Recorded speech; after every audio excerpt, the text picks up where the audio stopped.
Nggih.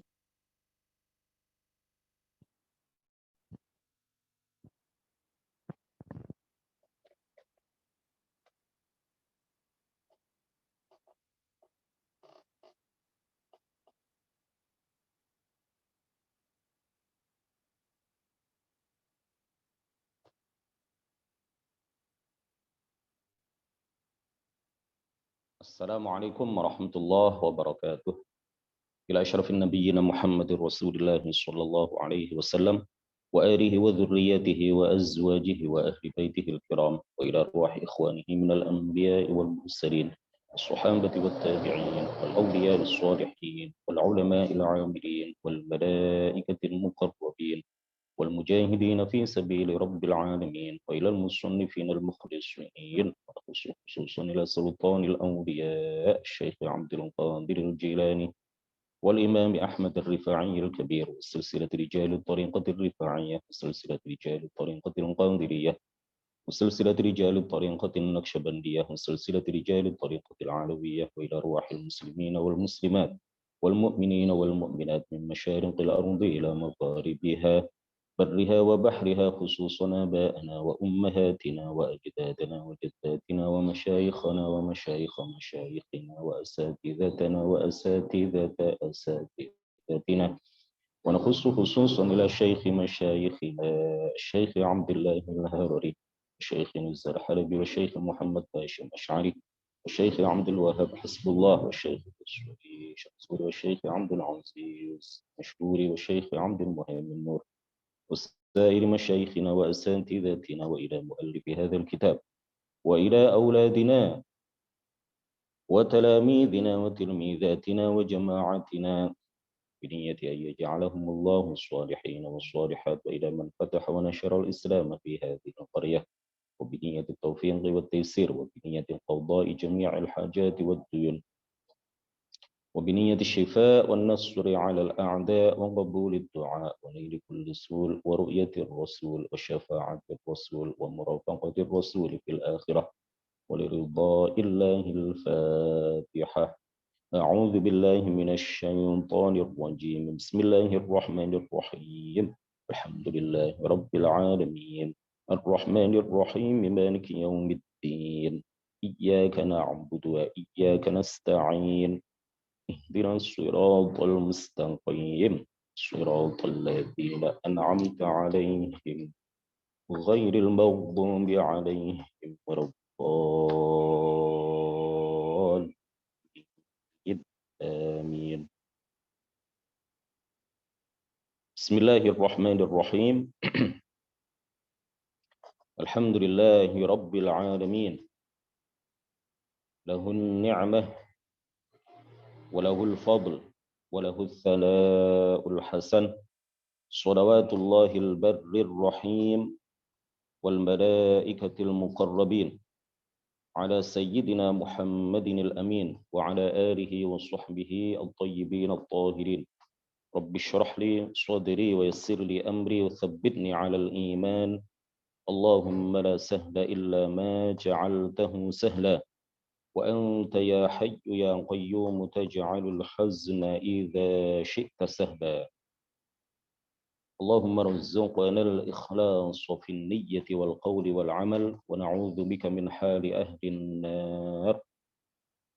قال المؤلف رحمه الله تعالى ونفعنا به وبعلومه وأمدنا بأمداده وأفاض علينا من بركاته، آمين.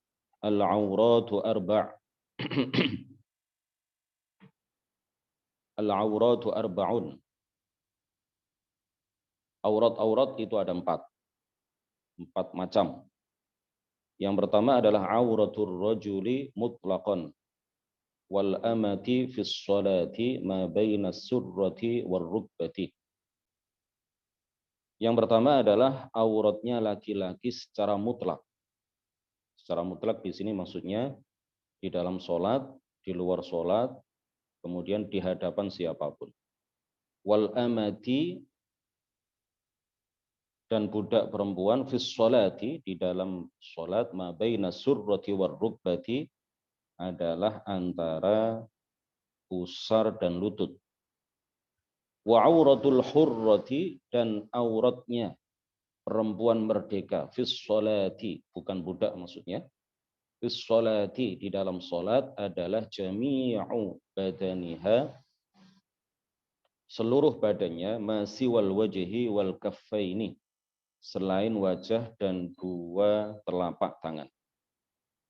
Wa auratul hurrati, dan aurat perempuan merdeka, wal amati, dan budak perempuan, indal ajanibi, di hadapan laki-laki lain, di hadapan laki-laki yang ajnabi, laki-laki yang bukan, bagi hurrah, laki-laki yang bukan suaminya dan bukan mahramnya, bagi budak, laki-laki yang bukan tuannya, bukan mahramnya, atau bukan suaminya, adalah jami'ul badani, seluruh badan. Seluruh badan. Nanti ada keterangan, saya terangkan, ya, kecuali wajah dan kedua telapak tangan. Tapi dalam matanya memang seperti ini tertulis, jami'ul badani, seluruh badannya. Wa 'inda maharimiha, dan di hadapan mahramnya, di hadapan laki-laki yang haram mereka nikahi, yang haram dinikahi, wan nisa'i, dan di hadapan perempuan-perempuan lainnya, adalah ma bainas surrati war rukbati, yaitu bagian tubuh yang ada di antara pusar dan lutut. Yaqulul muallifu rahimahullahu taala, aurat itu ada 4. Aurat itu secara bahasa adalah ma yasu'ul mar'ah ittila'u ghairihi alaihi. Aurat secara bahasa adalah ma yasu'ul mar'a ittila'u ghairihi alaihi. Sesuatu yang tidak mengenakkan bagi seseorang ketika sesuatu itu dilihat oleh orang lain. Secara bahasa artinya, aurat artinya adalah sesuatu yang tidak mengenakkan, yang tidak membuat nyaman seseorang ketika ada orang lain yang melihatnya. Dan dalam pembahasan ini, dalam kajian yang pada bagian ini, yang dimaksud aurat adalah sesuatu yang wajib ditutup ketika sholat. Dan juga wajib ditutup dari pandangan orang lain.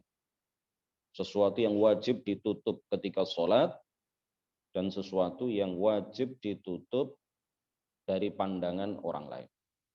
Yang dimaksud aurat dalam pembahasan ini adalah sesuatu yang wajib ditutup dalam sholat, dan wajib ditutup dari pandangan orang lain. Aurat ada 4 macam. Yang pertama adalah auratnya laki-laki, mutlakon, secara mutlak. Auratnya laki-laki secara mutlak, artinya baik di dalam sholat maupun di luar sholat. Baik dia adalah seorang merdeka, bukan budak, ataupun dia adalah budak.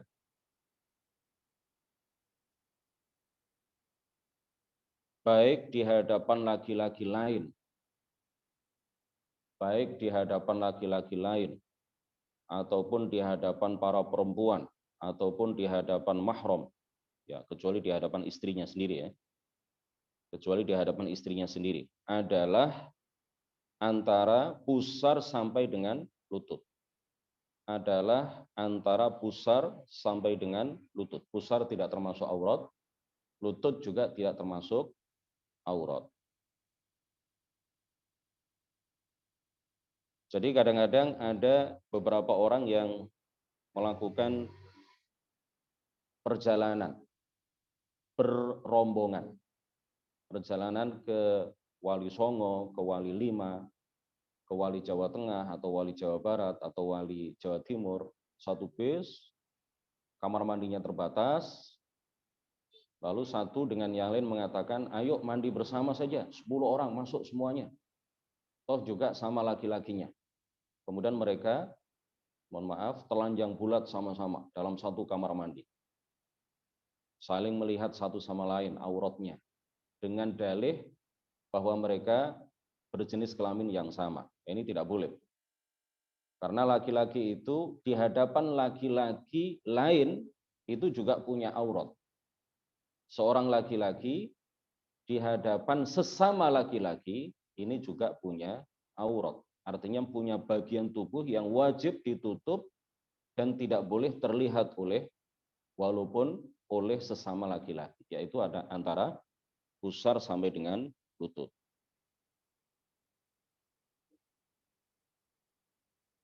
Kemudian auratnya budak perempuan ketika sholat adalah antara pusar dengan lutut.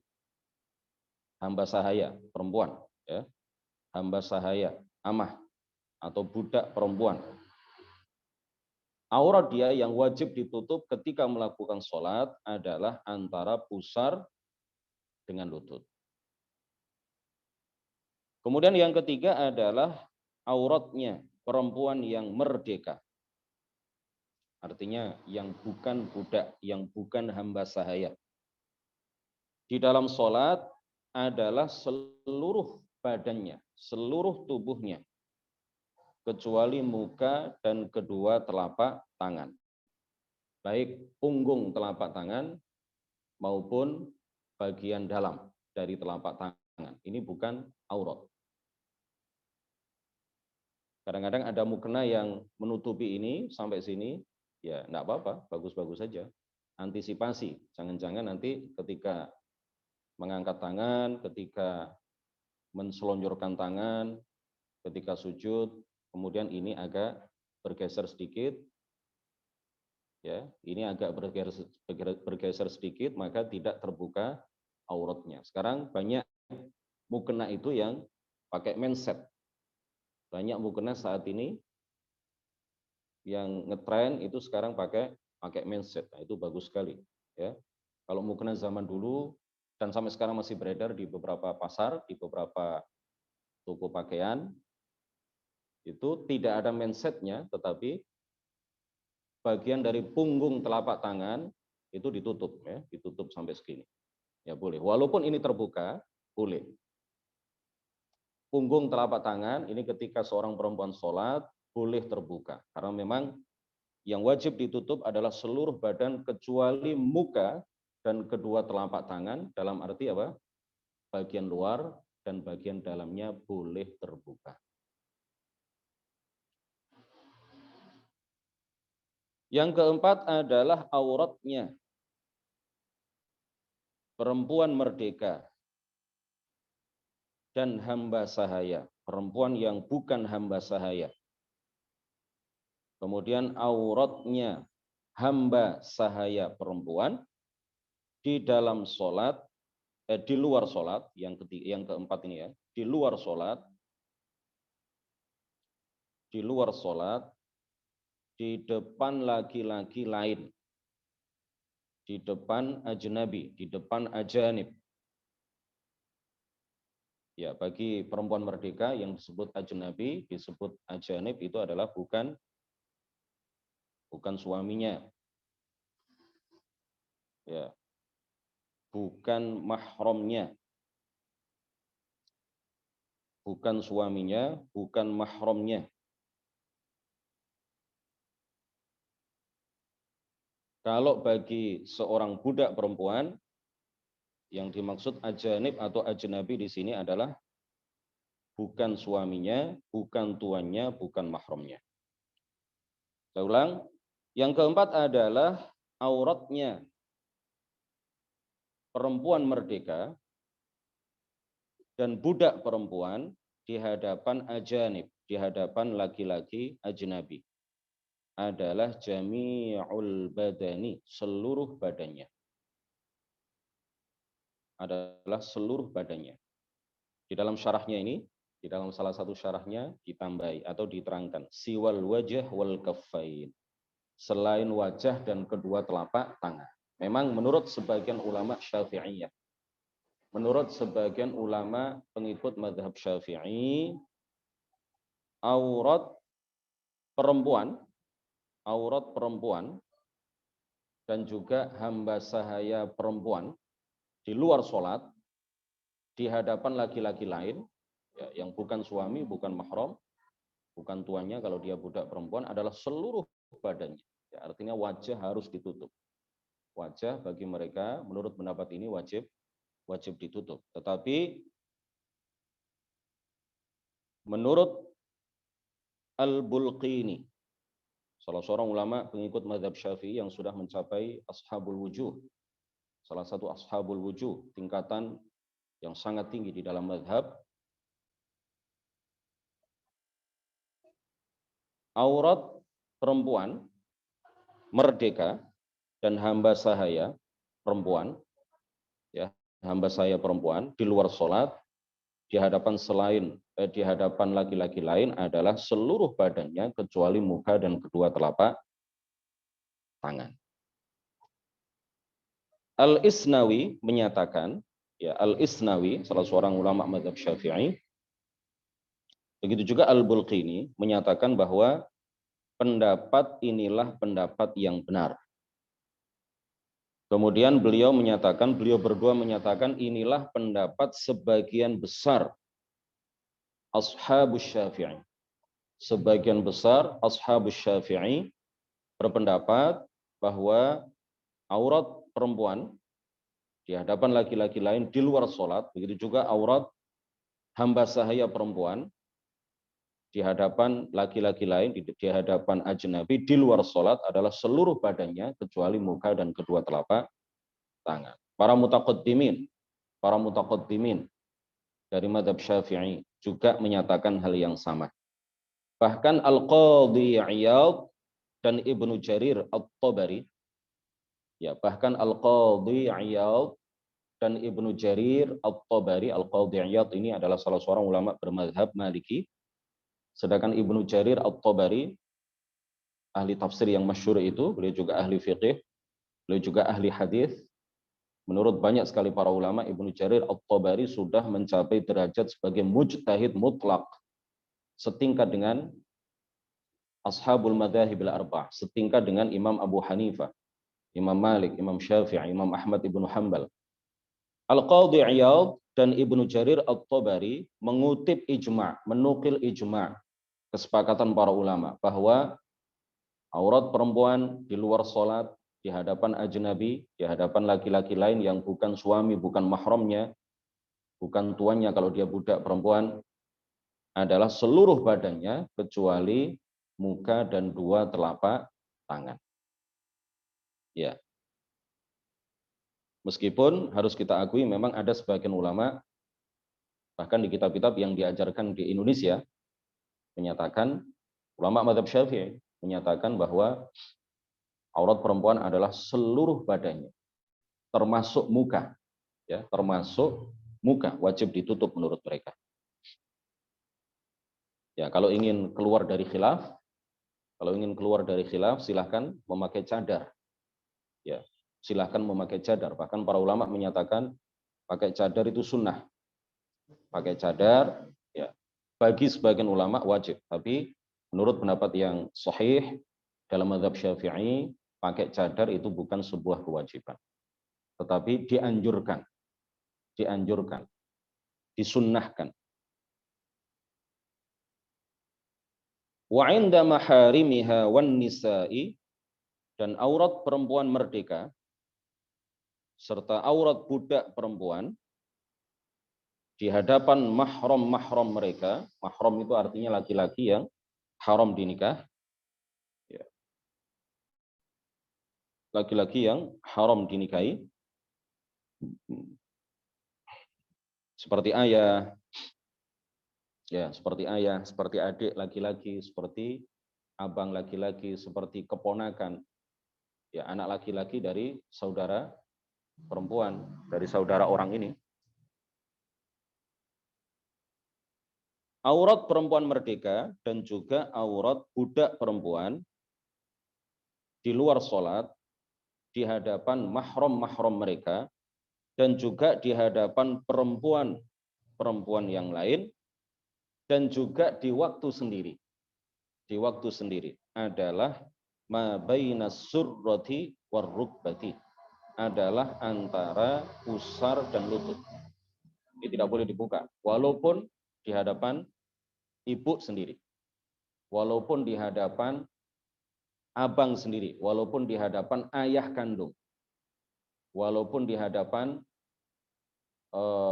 orang yang haram dinikahi, ya, orang yang haram dinikahi, walaupun di hadapan perempuan, sesama perempuan, tidak boleh dibuka. Begitu juga ketika dalam keadaan sendiri, tidak ada orang sama sekali di kamar sendirian. Bagi seorang perempuan, tidak boleh bagi dia untuk membuka bagian yang berada di antara pusar sampai dengan lutut. Kecuali kalau ada hajat tertentu, ya, kalau sendirian, kecuali kalau ada hajat tertentu. Nah, ini adalah pembahasan tentang aurat. Ya, ini adalah pembahasan tentang aurat. Jadi perempuan itu walaupun dengan sesama perempuan, ini saya ingatkan, ini saya garis bawahi betul. Perempuan itu walaupun di hadapan sesama kaum perempuan, sama-sama muslimah, ya, maka dia tetap punya aurat. Bukan berarti kalau sesama perempuan, itu juga sesama laki-laki seperti yang sudah saya singgung di awal tadi. Bukan berarti kalau sesama jenis kelamin, laki-laki dengan laki-laki, perempuan dengan perempuan, kemudian tidak punya aurat. Nah, ini tidak benar, ya. Tidak boleh. Tidak boleh diyakini seperti itu, dan hal ini tidak benar. Jadi dia tetap punya aurat. Auratnya adalah kalau laki-laki di hadapan siapapun kecuali di hadapan istrinya adalah auratnya yang wajib dia tutup adalah antara pusar dengan lutut, antara pusar sampai dengan lutut. Begitu juga perempuan muslimah di hadapan perempuan muslimah lainnya, sesama perempuan, maka dia tetap punya aurat. Maka dia tetap wajib menutup antara pusar sampai dengan lutut.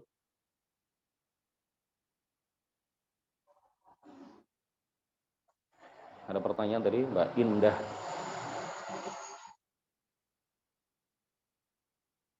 Apakah ada pendapat lain mengatakan dagu bukan aurat dan ketika sholat boleh tidak ditutup?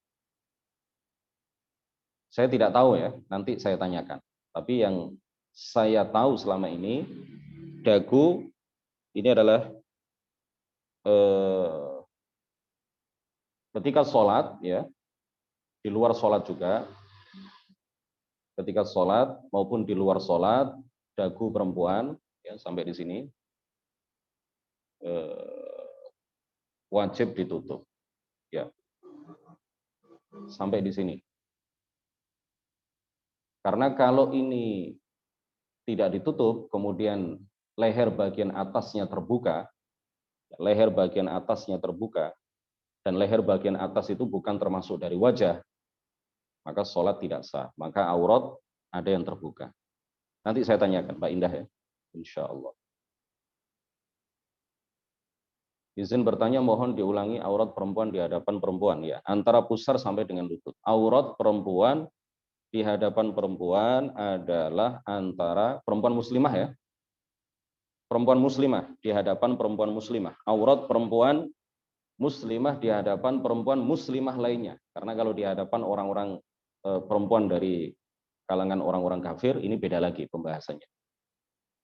Jadi aurat perempuan muslimah di hadapan perempuan muslimah lainnya adalah antara pusar sampai dengan lutut. Antara pusar sampai dengan lutut.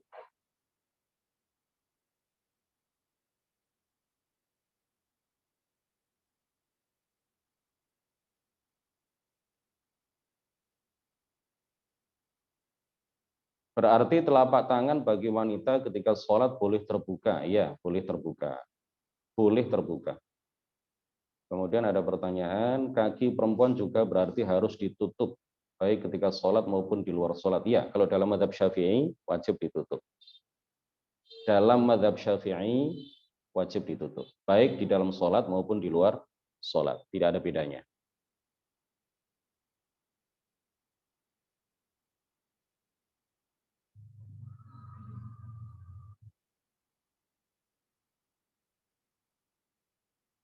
Baik, sampai di sini kajian kita pada kesempatan ini. Mudah-mudahan menjadi ilmu yang bermanfaat, mudah-mudahan hidup kita semakin barokah dengan terus mengaji ilmu agama, rezeki kita juga semakin melimpah, dan pada akhirnya kelak kita diwafatkan dalam keadaan membawa iman yang sempurna. Amin ya rabbal alamin. Nuhallil wa nusalli ala nabi. La ilaha illallah. Allahumma salli ala sayyidina Muhammad wa ala alihi wa sahbihi wa sallim. Rabbi ighfir li wa liwalidayya wa lil mu'minina wal mu'minat. Wassalamualaikum warahmatullahi wabarakatuh.